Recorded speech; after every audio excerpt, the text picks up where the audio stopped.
Good morning and welcome to Coffee with the Sarlos. I'm Kelly. Good morning. I'm Karen. We're going to start off with show notes today as usual. We have our Evening with Medium events coming up on July 24th.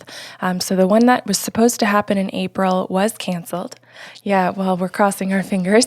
The April 24th was canceled or postponed rather to July 24th. So ticket holders, your tickets will be honored at the door. If you cannot make the new date or if you're just not comfortable coming at that point, you have until May 31st to request a refund. You can call us directly. You can email us at info@bysarlo.com. Don't have to explain anything. You don't have to defend yourself. No questions asked. We will do a full refund, no problem. And in light of the events, Eventbrite has also promised to refund your processing fee. So you'll get 100% of your money back if you would like that. Your deadline is May 31st. If you do want to sell your tickets to someone you know, that's no problem at all. We just don't take responsibility for that past May 31st, unless, of course, things change and we are forced to postpone or cancel this one, but we will promise to keep you in the loop as we know things. Mm-hmm. We have a second podcast series called Sips of Sanity. It's roughly 10 to 15 minute shows. There is a group of 5 of them. They air the very first week of each month. We pick a topic on emotional or spiritual intelligence and we deliver. We give you the toolkit.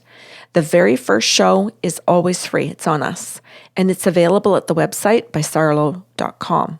If you'd like the other 4 in the series, and we hope that you do and that you want to grow and learn, then head over to patreon.com/bysarlo, and the other 4 are there. Yeah, I want to take a pause too, because I don't think we've been doing Patreon any justice. We promote Sips of Sanity for sure, but there are 8 tiers that you can get into, jump in and out of, kind of check out different benefits. Karen has a monthly blog that she does for you as well. With the Sips of Sanity series, we also offer you a really great habit tracker so that you can track your progress and be really kind to yourself and know what to track. So it's kind of like a handheld guide. We also have reflective questions so that you can make those or that series very personal to yourself, make it relatable into your own life. We also have journeying exercises. So it's a form of meditation to practice going into different states of consciousness where we teach you how to do that. We also have journeying discussions so that you can learn more outside of doing your own.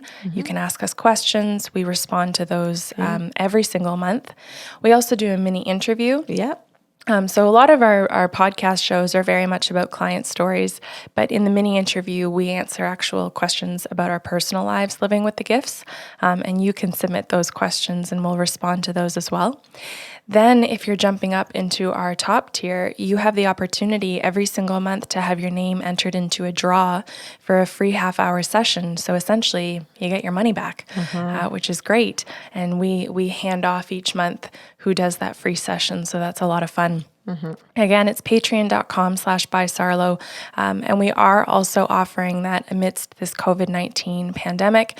If you want to jump into a higher category, if you want to jump into Patreon for the first time and just check it out, and you cannot financially afford to commit to it, just email us, tell us, and we will waive the fee for the month. We would much rather you get the content and stay connected to yourself and us than feel that you have to drop out. It's not about the money at this point. It's about making sure that you have the tools that you need to cope and cope well. So please let us know, info@bysarlo.com. If you do need to access a free month of Patreon, we're more than happy to give that to you. And thank you to the people who are supporting us financially because we can offer this to everyone else. That's huge because some people do support it financially. Thank you so much. Yeah, for seeing its worth. That's amazing. And then last but not least, we have our regular sessions running. You can access those from anywhere in the world via Skype, FaceTime, telephone, Zoom, or WhatsApp. Those are just as efficient, just as effective and accurate, so you don't need to worry about that. You can record the session yourself still, so you've got access to that afterwards, which is great. You can take your own notes, stay in your pajamas, and just have some privacy if you're quarantined with anyone that you are needing space from, which is great. Yeah, so again, you can request those sessions via info@bysarlo.com or call us directly and we'll book those. Good? Good. Okay, so stepping into today's session, Yes. or today's podcast, pardon me, is about a session. And it's a lady that called to ask what a soul contract is. And then, and she's a listener to the show, so she has a rough idea. But she said, could you explain a soul contract to me? Which is what I think I'm going to do to begin this show. So, and I'll say according to me. Or our experience with the guides. Yeah, because someone else may have a different experience and listen to this and say, oh, mine don't present the same way when I use my gifts. So I want to say that this is how it presents for us. And if you have a different experience, please add it so that people can understand.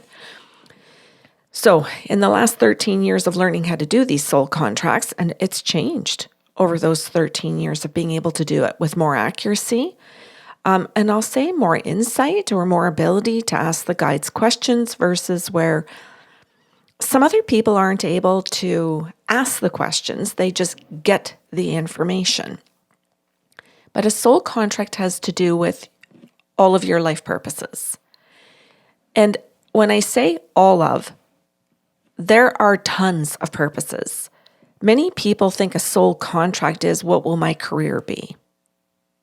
They think it's all job related. That's it. And I don't know why, but that's their idea. Yeah. Well, I think it makes sense, at least in the Western world. We're taught that the main focus of your life next to a significant other relationship should be what you're meant to do with your life, which is equated to your career. We teach children that from a very young age. What do you want to do with the rest of your life? Yeah. What path are you going to take? Like the language is very drilled into us.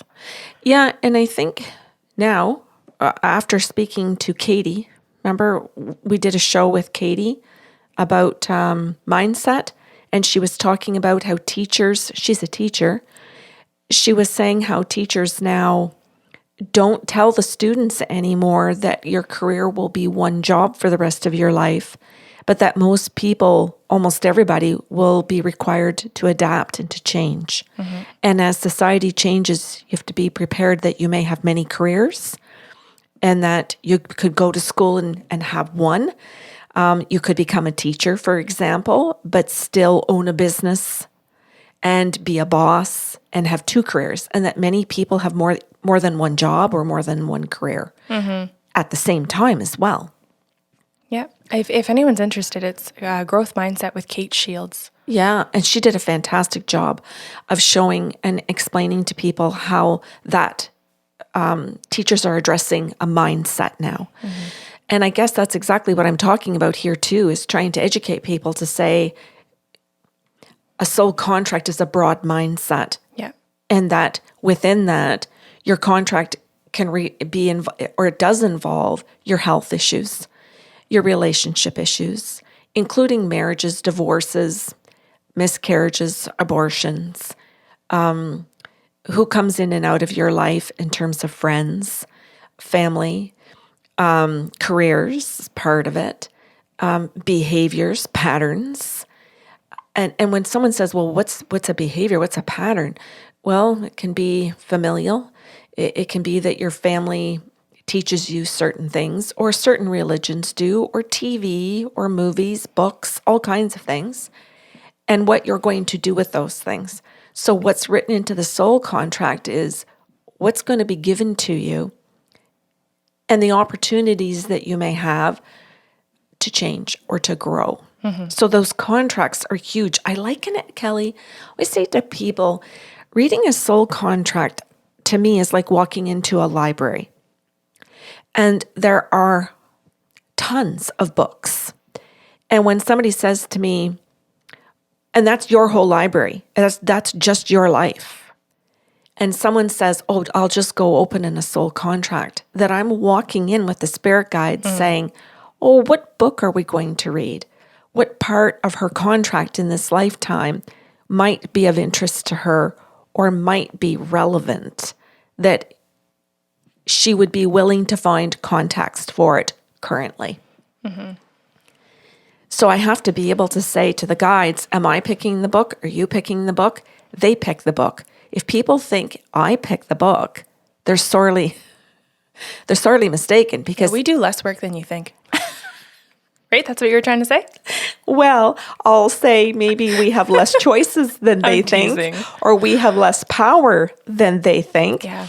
Because I think some of them think, well, you pick it, and I think that's still courageous of some people, and I know for some it's not. It's a test, and I understand there are different types of clients. So the guides pick those books and say, hey, you're going to read this one on her patterns.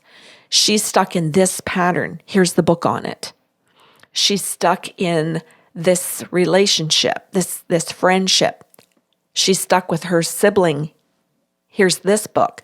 And so the guides pick that, and then it's your job and my job to make sure that we download that book and then relay what we absorb out of it and give it to the client and see if they have questions so that we can read more of it. Is that...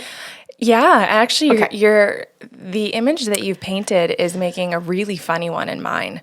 Because if I think about holding this guide's hand and walking into this library and being like, okay, like what book do you want me to read? Because that's essentially what we're saying. If they walk in and go, here you go, you're going to start and read this one. And I think, oh, okay. You open it up and you start reading it. And then all of a sudden the guide whacks it out of your hand and goes, now start reading this one. Yes. And tell her how they make sense with each other. And you're like, okay, yeah, all right. And you don't get to put a bookmark in it. You don't get to put a bookmark in it and place it down neatly. It's like, oh, I'm reading this next page and I'm starting at page 56, right? And it's like, okay, so I see where, she's meant to break patterns of verbal abuse, and now she's in a workplace where she's being verbally abused. And it's like, okay, stop reading that one. Go back to this one now. the one and you're about like, childhood. Oh, okay, shit. And you're like, oh, now I've got 7 books around me. Okay. And Yes. you're supposed to actually put an essay together. Yes. And present it verbally right now. Yeah. And you're supposed to know every single thing that the client won't ask you. Right. For some clients, Yeah. because some won't say what they want or what they need. They'll give you 0. Or they won't tell you that they don't understand. Right. Or they do ask a question and you have to guess which book to pick up. Yeah. You're like, oh, yeah, good question. Now, I want to say something about that. I see it as a book, like as a library.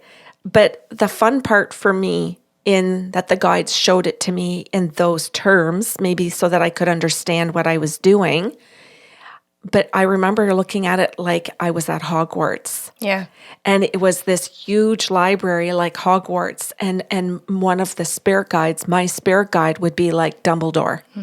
So I will say I wanted to create it that way to make it fun for me to do this all day, every day for people. Now, does my guide actually look like Dumbledore? No. Did I make him look like Dumbledore? Yes. And somebody might say, you're a woman, why did you pick a man? Well, it changes. It's also Minerva McGonagall. Yes, I was just going to say McGonagall. It can be her. It can be...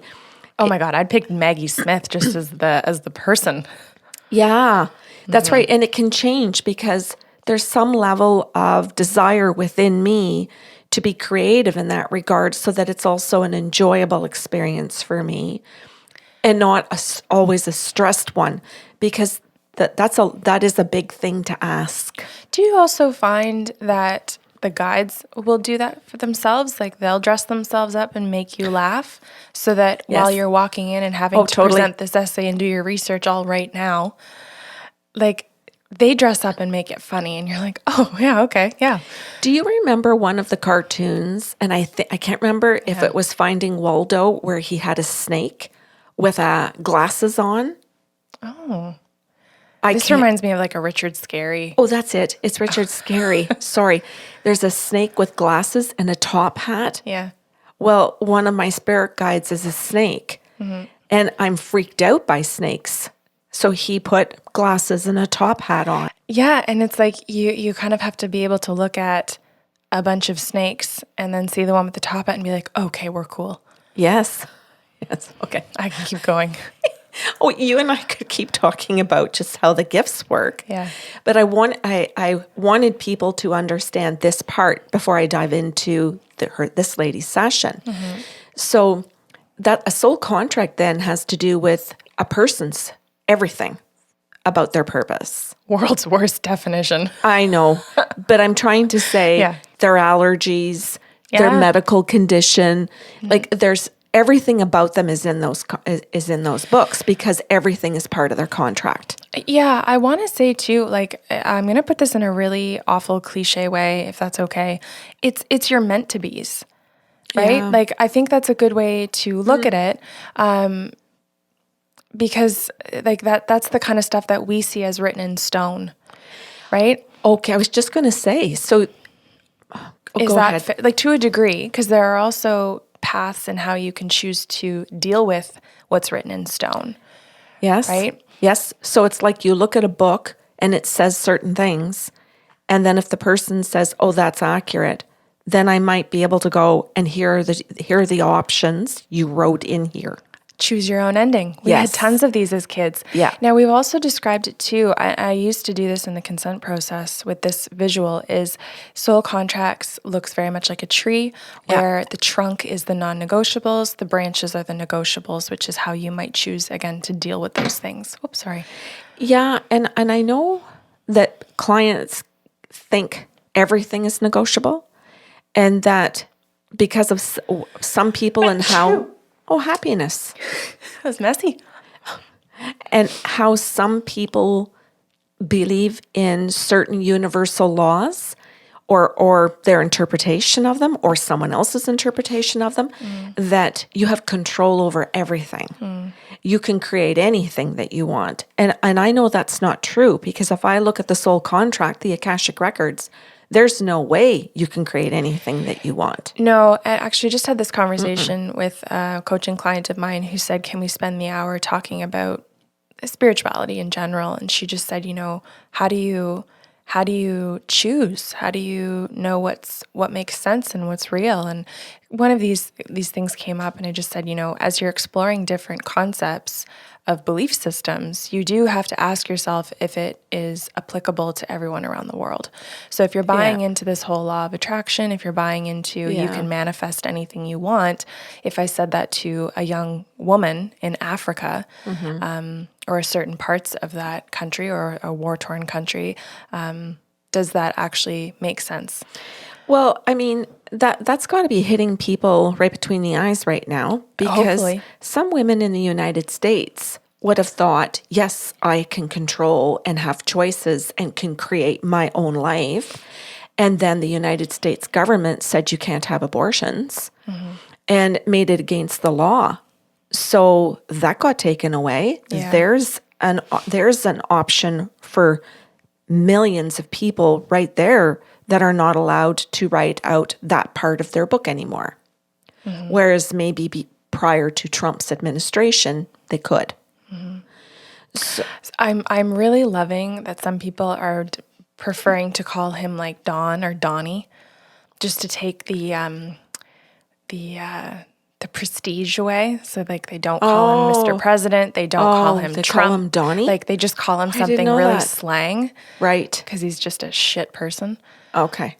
Yeah. So there's an example of that it could have been, we read the record and if you were going to be pregnant during X amount of years from 2000 such and such to 16, you could have written in an abortion. Now that Donnie is in, See, it works so well. right? Then between these years, you can't write in an abortion. And so somebody might sit there who doesn't maybe, back in 2000, if I had said that, well, yeah, you can write it in, but only during these years. They might look at me and go, that makes no sense. I don't believe you. And it's like, yeah, I wouldn't have believed me back then either because I wouldn't have believed they would have even had a president like that or that they would be rolling back progress and choice, right? So Rolling back, what a gentle way to call it what it actually is. oh, well, I mean, come on. It's a total I think of the fuck up, rollback prices in Walmart in that peppy commercial, and this is not what's happening. No, yeah.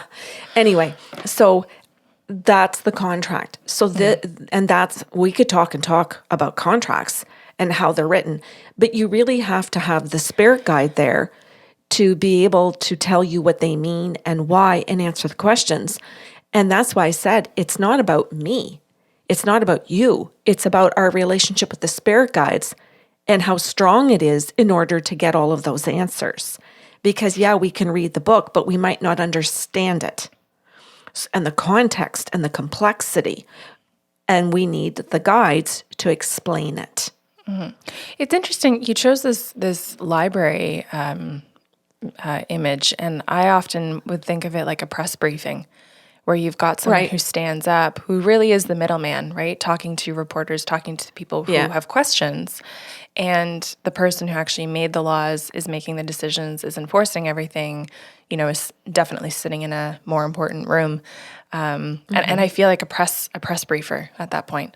Yes, that's a good analogy. I like that. Where you're like, I'll have to take that question back to them. I'll have to get back to you on that. This is what I understand so far. This is the information I've been given.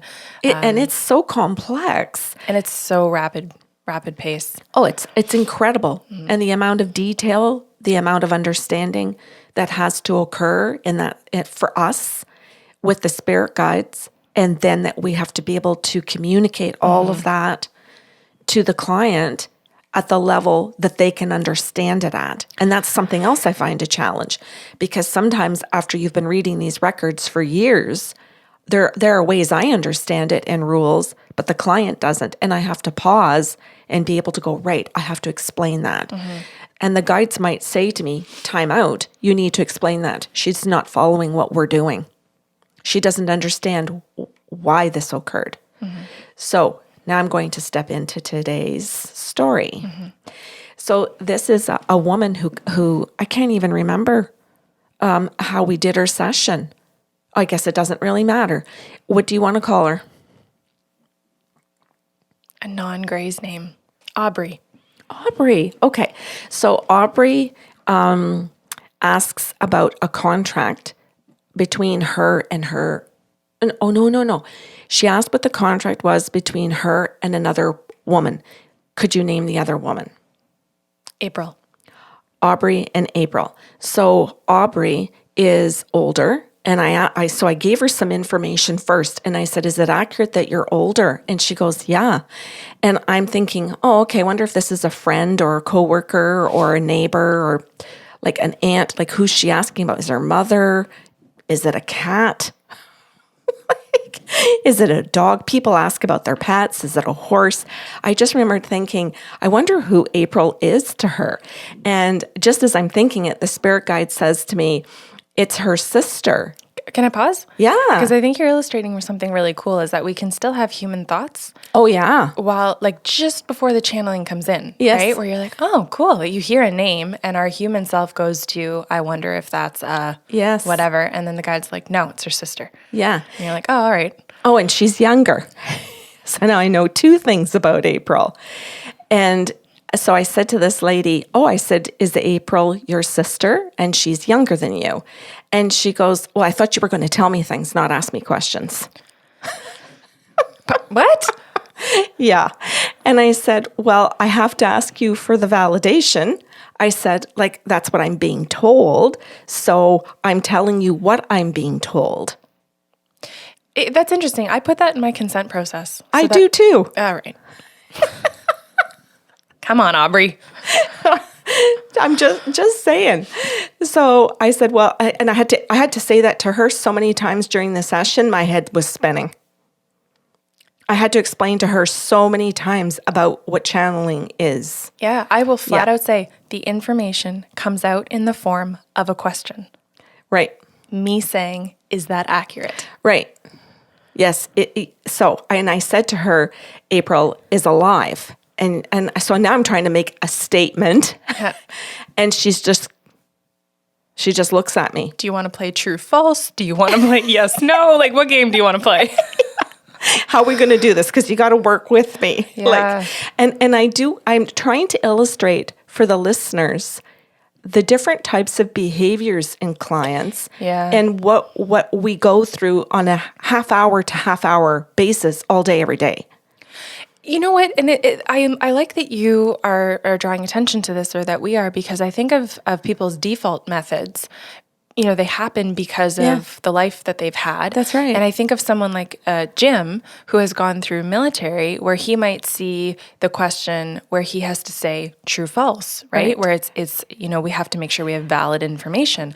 Or if you have a teacher who's used to saying, good, that is correct, where like everyone kind of has a different conditioned default method to affirm things. Or if you're an extreme pissy withholder, maybe not.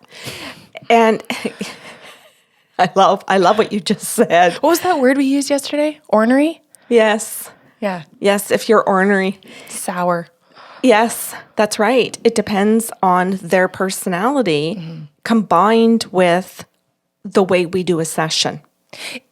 And I think this is good for people to hear, because some people know that we get bashed on social media, that we were no good, we didn't know what we were talking about, we asked questions instead of making statements.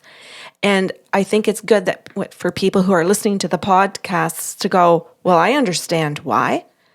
They're making the statement. Is it because of what you're doing as a client? Well, hold up. Well, hold up. We need more information. What were you like as a client? I feel, and I've said this, I'll use a retail example. When I see people rate restaurants or waitresses and waiters or whatever, I always read how they formulate their complaint and think, I've got a good idea of what kind of customer you were. Yeah. And you've just invalidated your own statement. I'm no longer even interested in what you have to say. That's right. It's the constructive complaints that I'm interested in. To think, okay, yep, I can work with that. I think people discredit themselves a lot without realizing it when they're just spewing their anger. Yeah. Yeah. So the spirit guide said this was a younger sister. I can't remember. I think it was by 8 to 10 years. And she goes, well, what is it? And I said, well, I'm just going to go with 8 to 10 years. Is that accurate? And she goes, yes. And I said, then I'm just going to go with that. I don't need to have 8 years, 3 months, 5 days. Like and Let so me pause to do the math. Yeah, like I just said, like I'm not doing that for you. And the thing is that most people couldn't confirm that. That's right. If you had the level of accuracy that these ornery people want. And we're calling them ornery people today. And I'm going to go between that and sour.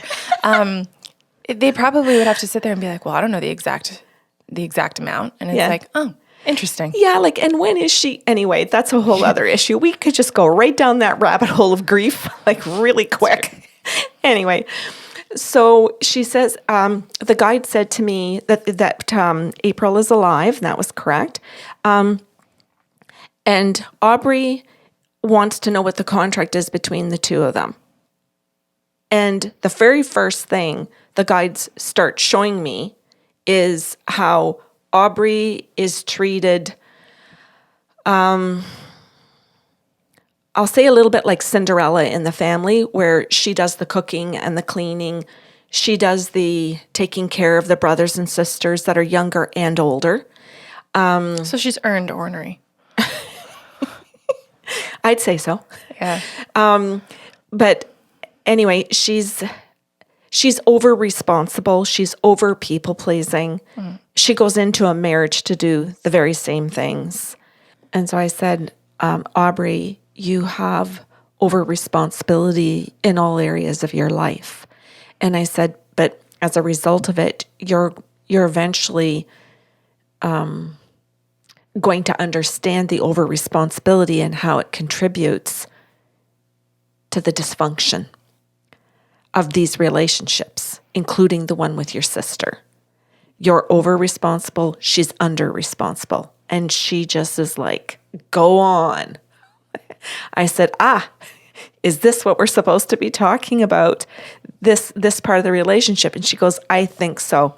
And I said, there's just, I get emotionally, synesthetically, that there's a lot of anger that you feel towards April because of her behaviors. And she goes, yes. And she says, and I need to understand it. And I said, well, your over responsibility and the way that your parents train you very much, rear you to be this person, means that April is allowed, as well as other siblings, are allowed to be under responsible people. And I said, now, some of your other siblings come out of that eventually and don't treat you that way, but it's because you grow up and don't allow them to. And she goes, yeah. I said, so part of your contract then with this family is that you have to determine and grow up and get enough emotional intelligence to learn to set boundaries, to understand the people-pleasing part. And yes, your part in it as the people-pleaser, but also what it does to the other people who don't value you because of the people-pleasing. So they don't value who you are. And I said, and April must individuate from somebody in life.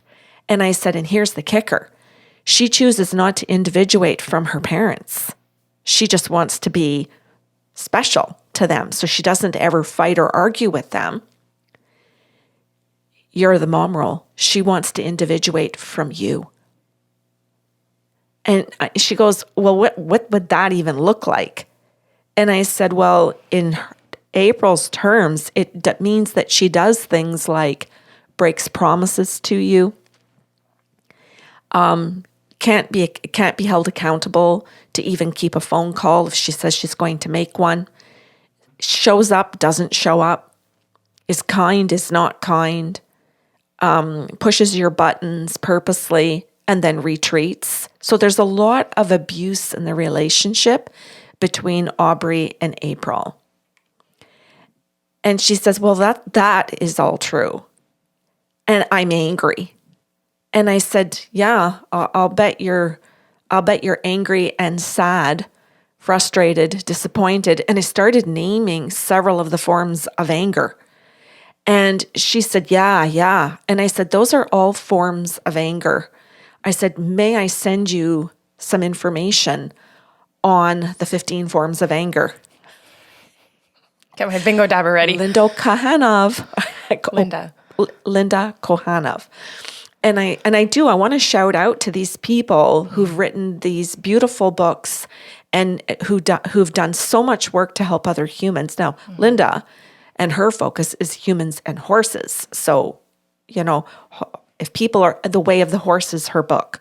I really do want to help people get their resources. And I really want to help people like Linda who have done all of that gorgeous work to make it a little easier for people to move through.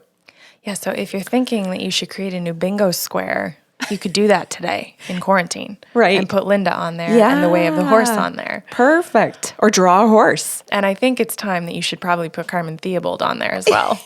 5 roles of the master herder. Just make 6 bingo sheets and have fun with us. Yes, there you go.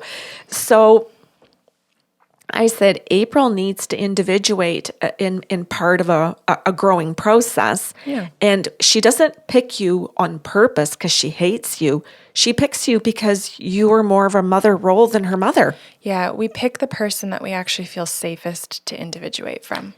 Yeah, and I said, and she trusts that you're going to love her through the individuation. That's what I mean by safety. Through the bad behavior. She thinks you're still going to love her no matter how bad and ugly it gets. And so I don't know how to word this.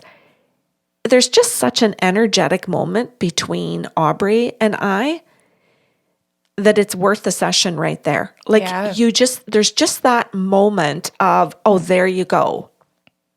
There's your awakening. There's your moment. Yes, your choice point, your catalytic moment. There's just so much you can do with that. And I always feel in that moment, Kelly, euphoric. Oh yeah. I want to look at my little snake with his glasses on and his top hat and like high five. Well, I actually don't know what you'd high five. Oh my God, if you're just listening today, please go and watch this on YouTube just to see Karen's face when she realizes that snakes don't have hands. I don't know how to high five my snake. This is true. Okay. We'll just move right along with that because I'm a little embarrassed. So it's celebrate. I want to say happy. I'm going to bury myself, so I'm going to stop. It's in those moments that this is what I live for. This is my moment of connection. And I know that that's the moment I share with my spirit guide and hers, because it's the teamwork of them on the other side going, we got it all organized. We had to understand Karen Sarlo or Kelly Sarlo and how they work. We got it all done. So somebody has to study how we get all this shit, how we process it, give it to us from the other side, pray or whatever, cross your fingers that we're going to do it. And once all the magic has occurred and it's out of our mouth, and the energetic part of it for you and I, because of all of the energy healing that we do, is also like swirls of colors. I don't know. I just don't even know how to word it all, but it's magical. Can I equate it to sports for Sure. a second? Because this is a really fun image that comes to my mind is, you go through a practice in soccer, because that's what my childhood was. And I remember, Dave, our coach, would tell us, you're going to stand here. I want you to get to this point when you're running. Haley's going to be responsible for the corner kick, but Kelly, your job's to come in here. And you get that goal at the end, and the goal feels incredible, but you're looking for the teammate that set you up, being like, we did it. That thing worked. That thing that you did your part, I did mine, and that's what happened. And the defensive person who dug it out of the deep end, you're saying it's the whole team. Yeah, and I think too, if you're equating it to a larger stadium where you're the observer of it, it's actually that eruption in the stadium is that you've just witnessed a magical connection between people who saw their own needs, but also saw the needs of their teammates to make something happen. And I think that's pretty incredible. And in that analogy then, Kelly, I think of how important it is when the crowd cheers, that the energy means that it's now elevated in a release, and a healing. So now we have Aubrey who gets to decide, are we going to cheer because she gets it? Is she going to be part of it because she elevates the energy? Or is she just going to be like, I just don't get that. I don't understand. And I know you know this, but I can't tell you how many times the clients just dismiss it. What else? Well, I have a question about my mortgage. Am I going to get to pay it this month? My kid, can you go on to that? I got a wart on the end of my finger. I was almost going to go like, I've got a wart on my finger. You really should tune into YouTube. But they just move on and they dismiss it. And you don't ever get that energetic, everything was built from the spirit world, from us. They just dismiss. They don't sit there and absorb it and respond. And yet I know you had a session that we weren't able to air because the client decided not to, but she's the perfect kind of client for you, who is the perfect crowd. 100%. She is the one that would celebrate it and give you the affirmation and thank you, even if it just takes all of 10 seconds, but it's a completion of the cycle. That's a good way to put it. Yeah. I have to, because it's all in terms of the energy. The spirit guides are working for the energy. We're working for the energy. The person wants that information. It isn't just about the information. The healing is and the energy is what they do with that.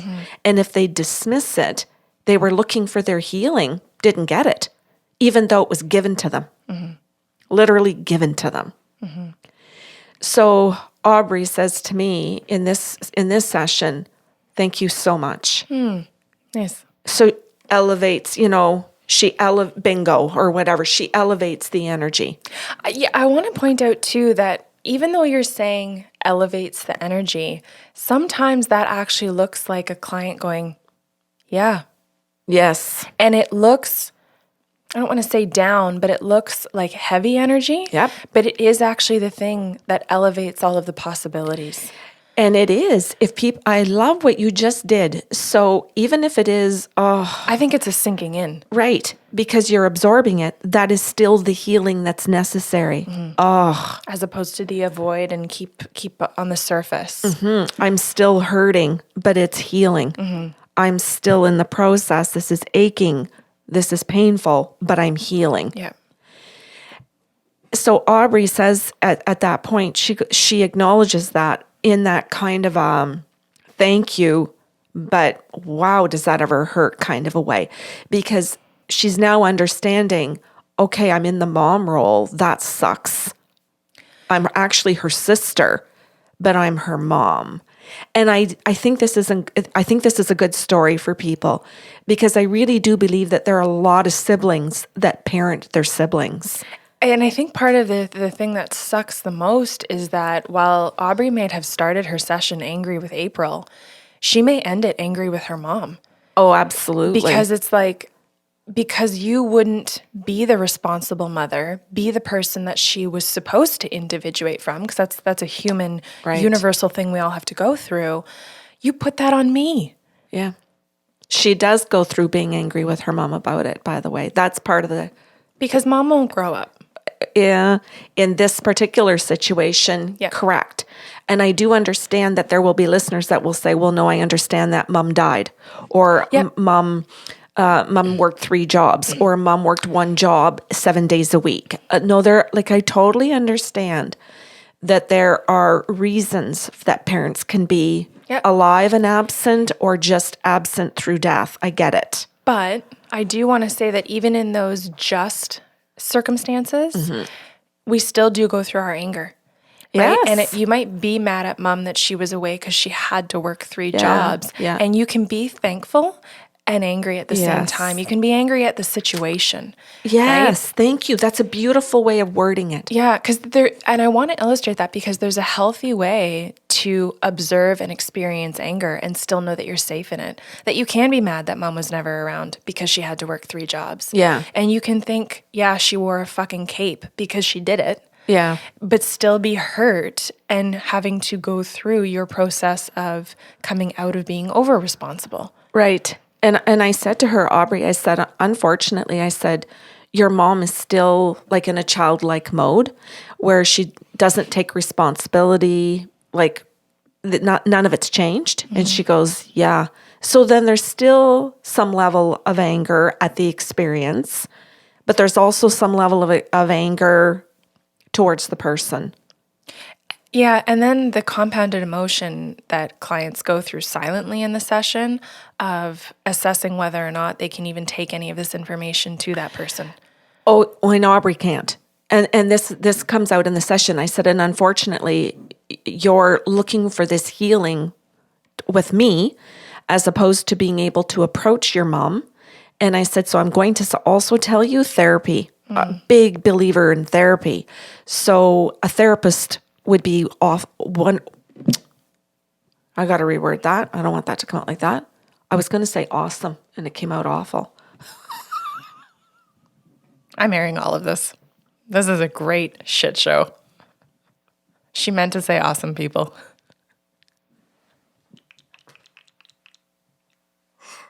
Is this quarantine day 45?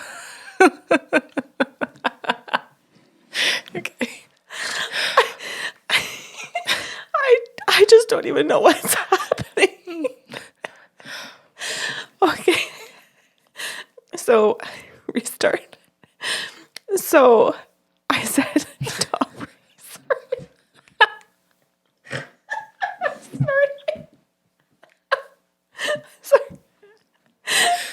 Oh my God. I'm getting the giggles. Stop it.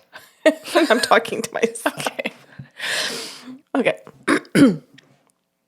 So I said to Aubrey, unfortunately, your mom hasn't grown up enough for you to be able to confront or to have a conversation with her about it. And April isn't mature enough to have a conversation about it. And I said, so if you don't have a friend or someone who can listen or a partner, whatever, then therapy would be wonderful for you. Because a therapist could sit and listen and walk you through it and understand it with you, that it's an experience, but it's also now the fact that there's no maturity here in this family and that you're very much an island. But make sure that on your island, you have your own people and that you choose those people. Those are the ones now that you get to select by choice. So a good good counselor. And that's a process because they're not created all equal. So find somebody who can help you and walk you through this. So back to the April Aubrey experience, I said, Aubrey, I said, in the contract, I said, it has very much to do with the fact that this is where you have to set boundaries. April's here to challenge you so that you have to break all your people pleasing. You have to address the core issues of what your family taught you to believe and change them into the positive ones. Enter Beverly Angel, The Nice Girl Syndrome, and that book, and work through that so that you understand what you were fed so that you can become healthy and not participate. And so when April comes back or tries to initiate conversation, you don't get triggered into any people pleasing. Mm-hmm. But I said, you've been doing that. And she goes, I have been. And I said, and in that process, April doesn't want to have anything to do with you because she doesn't want you to grow up. She doesn't want to individuate. She doesn't want you to understand that setting boundaries is actually going to help her. She will get angry when you do all of this.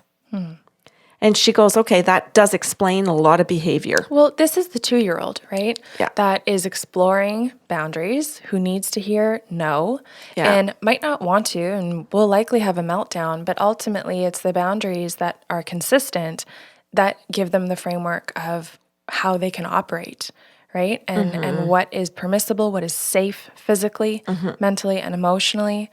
Oh, yeah. Like, it's the thing that actually gives us a template for life. Right. Yeah. So I'm almost at the end of this because this was a half-hour session. Oh, wow. And I said, so how did I do in reading the contract for you? And she says, well, it explains it. She says, and it explains to me in some terms I didn't know, I've never heard. Mm-hmm. And she says, I didn't know about Beverly Angel. She says, or the term nice girl or people pleasing, but she goes, I can certainly identify that that's exactly what I've done. And I said, the people pleasing was a contribution towards the relationship, the marriage you had, and how as you tried to change and grow up yourself, the marriage ended. So I said, you ended up divorced. And she goes, I did. She goes, so that has to do with my sister? And I said, and my mother. And I said, yes, it does. I said, you chose that relationship to really put your big girl panties on and really walk the talk of growing up. I've said this before. I feel like for anyone who gets into a partnership, you can look at the parents and know exactly why your marriage will end. Oh, yeah. That if your partner isn't willing to do the work, dad'll be the reason you guys break up, or mom will be the reason you guys break up. And true of your parents as well. Yeah. Right? I'm not saying that everyone should point at their partner. Yeah. But I think it is actually quite obvious because of how we get triggered when we're around them. Yeah, that's good. And it's good to know those things so that you guys can double down together and really decide to do that work. Yeah. Now, Aubrey is a consistent client. Nice. She has been working for a long time on all of this. Oh, that makes me so happy. So we can actually check in and do far more of these shows about her growth that will take us into some other sibling situations, tons of stuff because she's pretty consistent.